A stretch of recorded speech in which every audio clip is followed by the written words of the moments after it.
Your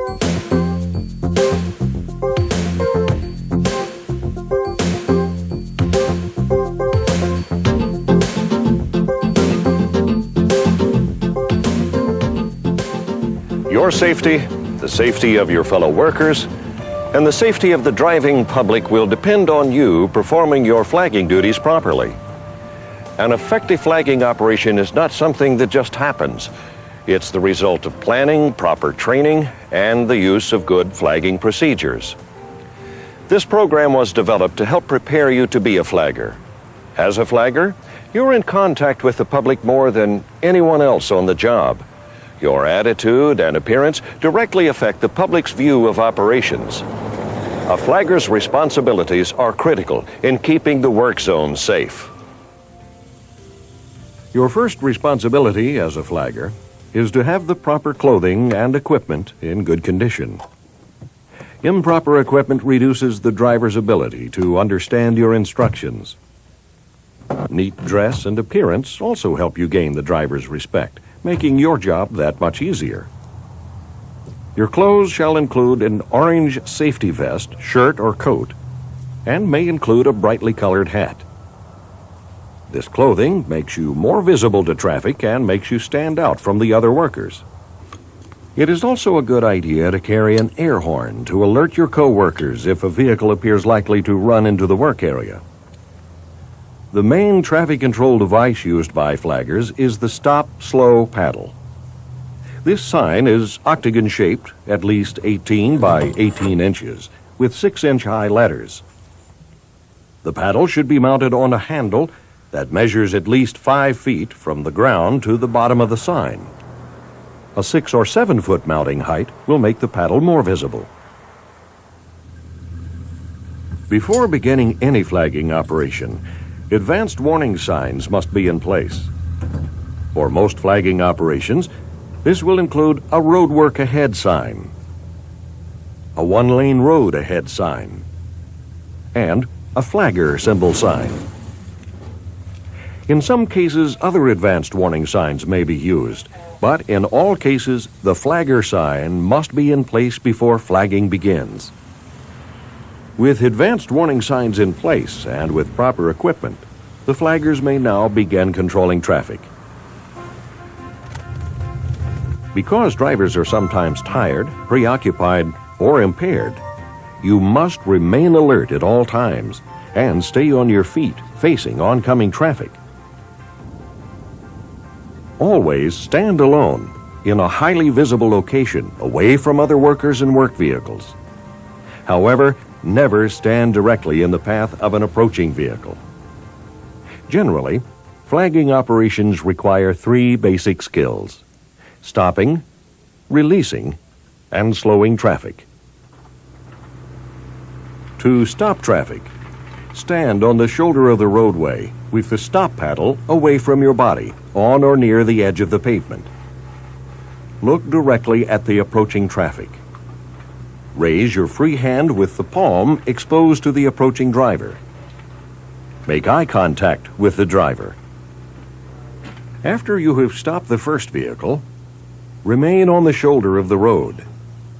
This is your normal flagging location. If additional vehicles arrive and they cannot clearly see your stop paddle, then you may walk out to the center of the roadway so the additional approaching traffic can see the stop paddle. Do not cross the center line. Remember to watch out for traffic that may be coming from behind you. Never stand in the path of oncoming traffic.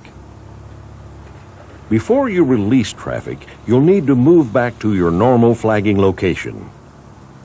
Keep your paddle on stop until you are safely on the shoulder of the road. Only then may you release traffic. There are 2 ways to release traffic. The first way is from the closed lane. To release traffic from the closed lane, turn the slow side of the paddle to face the vehicles. With your free arm, signal the drivers to proceed into the open lane. Be direct and point in the direction you want the traffic to go.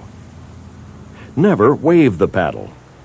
After all the vehicles have passed, turn your paddle to stop and wait for the next vehicle.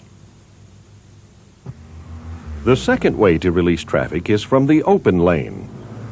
After the road is clear ahead, display the slow paddle to the drivers. With your free arm, motion the drivers to proceed. Again, be direct and deliberate in your motions.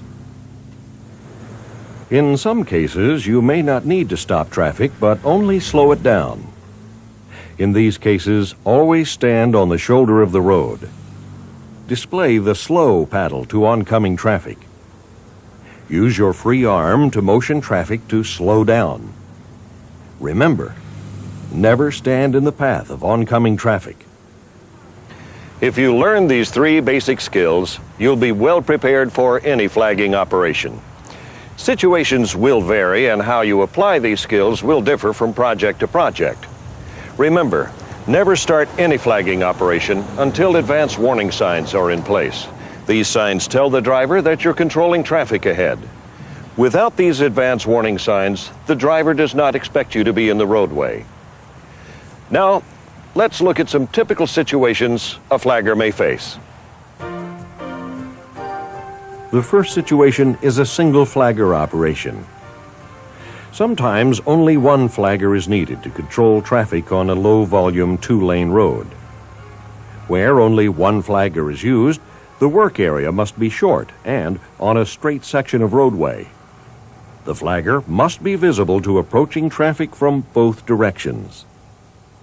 In a single flagger operation, the flagger stands on the shoulder directly across from the work area, so that he or she is visible to traffic approaching from either direction. Then the flagger can assign right-of-way with the paddle. Remember, a single flagger operation is only acceptable for low-volume conditions where there is good sight distance from both approaches and the work area is short. The second situation, probably the most common, is the 2-flagger operation. When 2 flaggers are used, they must always be able to communicate with one another. This can be done by keeping visual contact, using radios, or using the flag-carrying method. In these cases, one flagger is always in charge of the operation. If visual contact is possible in the work zone, then the operation normally works like this. One flagger displays the stop paddle and stops traffic, while the second flagger displays the slow paddle and releases traffic. The first flagger continues to display the stop paddle and stop all traffic until the second flagger turns his paddle to stop and gives an all-clear signal. This signal tells the second flagger he may release his traffic by displaying the slow paddle. The all-clear message can be given visually by using a hand signal, such as lifting one's hat. Be careful, however, not to use hand signals that may confuse the motorist. When visual contact is not possible, such as over hills or around curves, then radios are the best way to maintain communication between flaggers. If radios are not available, then the flag-carrying method is another way to maintain communication between the flaggers. The first flagger hands a flag to the last car allowed to go through. When that driver reaches the second flagger, he hands him the flag. Having received the all clear, the second flagger can now allow traffic to flow safely in the opposite direction. This operation is very simple, but the flagger must be assured that the driver of the last vehicle will pass the flag to the other flagger. Remember, communication between flaggers is vital, and radios are the best way to maintain communication. The third situation is use of a pilot car for traffic control. This method works best where the route is particularly long or dangerous, or where the work area changes so often that proper signing is difficult. The pilot car is used to guide a train of vehicles through the job or detour. This operation uses a flagger at each end of the one-lane section. In this type of operation, the flaggers hold all traffic on each end of the work zone until the pilot car arrives and leads the traffic through the work zone. A safe turnaround location should be provided for the pilot car at each end of the work zone. Provision should also be made for identification of the last vehicle in the column. The vehicle selected for the pilot car should be lightweight and easy to handle. It should have the name of the agency or contractor clearly displayed. The pilot car sign shall be mounted on the rear of the vehicle. 2 or more pilot cars may be used to guide traffic through a particularly complex or dangerous detour. The fourth situation is nighttime flagging operations. These procedures are generally the same as daytime, except for some equipment changes. A flashlight with glow cone is recommended, while a retro-reflectorized vest and a retro-reflectorized stop-slow paddle are required for nighttime flagging operations.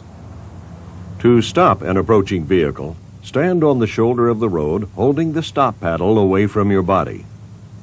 Do not stand in the travel lane. Wave your flashlight with glow cone back and forth in front of your body to attract the driver's attention.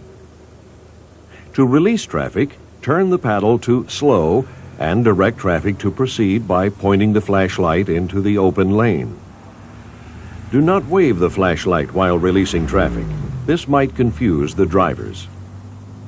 If possible, the flagging station should be lit by auxiliary lighting. This is the safest way to flag at night.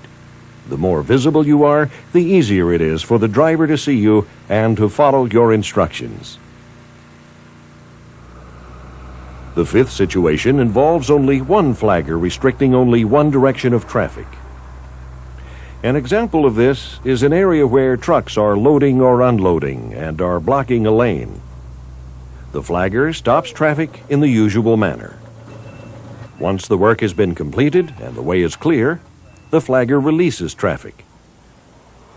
When releasing traffic on a 2-lane highway, where traffic is stopped temporarily in only one lane, turn the paddle a quarter turn so that the word stop faces you. In this position, the sign is parallel to the shoulder of the road so that neither stop nor slow can be read by motorists approaching from either direction. The stop message then will not confuse the traffic moving in the opposite direction. The sixth and final situation deals with emergencies, such as a broken utility line, an accident, or a washout. In these situations, the proper flagging equipment may not always be available. In that case, a 24 by 24-inch red flag may be used for flagging traffic. In emergencies, your first priority is to warn the public of the hazard. To stop traffic, stand on the shoulder of the road and extend the flag into the roadway. Raise your other hand to the stop position. To release traffic, drop the flag to your side and with your free hand, motion traffic to proceed. Do not use the flag to motion traffic through. This confuses the drivers. To alert and slow traffic, the flag should be waved from the ground to shoulder height. As soon as the proper equipment is available, the stop-slow paddles should be used. Now let's summarize the 6 flagging situations we've just discussed. Single flagger operation. This operation is acceptable for low volume conditions where there is good sight distance and the work area is short. 2 flagger operation. This is the most common flagging procedure. A flagger works on each end of the work zone to control the movement of traffic through the work area. Good communication between flaggers is critical during this operation. Pilot car operation. This method is used when the work zone is particularly long, dangerous, or complicated. Nighttime flagging operation. This can be a dangerous operation because of poor visibility at night. In all nighttime flagging operations, all traffic control devices must be retro-reflectorized and, if possible, the flagging stations should be lighted. 1 flagger restricting one direction of traffic. This operation is normally used where one lane of traffic is periodically blocked. Emergency flagging.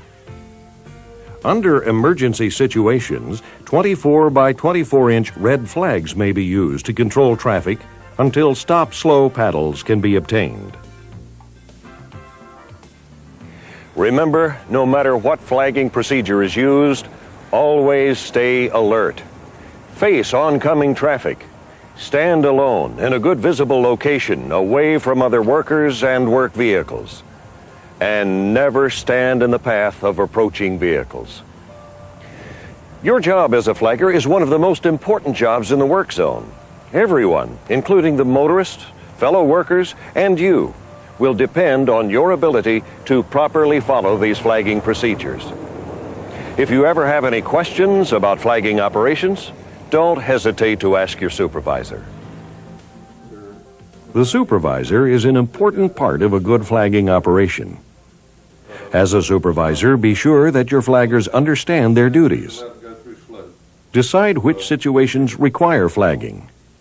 If it is needed, don't allow work to begin until the flagger or flaggers are in place. Select flaggers carefully. Alertness, good vision and hearing, courtesy, neat appearance, intelligence, and a sense of responsibility are required. Be sure your flaggers have the proper equipment and the flagger signs are in place before flagging begins. Schedule routine breaks for your flaggers. Drive through the work zone and observe the flagger's operation. Close calls or skidding mean that the flagger stations need to be moved or that other problems exist. Signs should not be left up after flagging is completed. Remove, fold over, or turn away the flagger and other inappropriate signs when flagging is no longer being performed. Do not mislead the public. For additional information, you may refer to the Flagging Handbook produced by the American Traffic Safety Services Association. This is a pocket-sized handbook which you may want to obtain for your flaggers. Flagging is one of the most important jobs in any construction, maintenance, or utility operation. It is also one of the most dangerous. However, with proper training, equipment, and procedures, flagging can be safe and effective.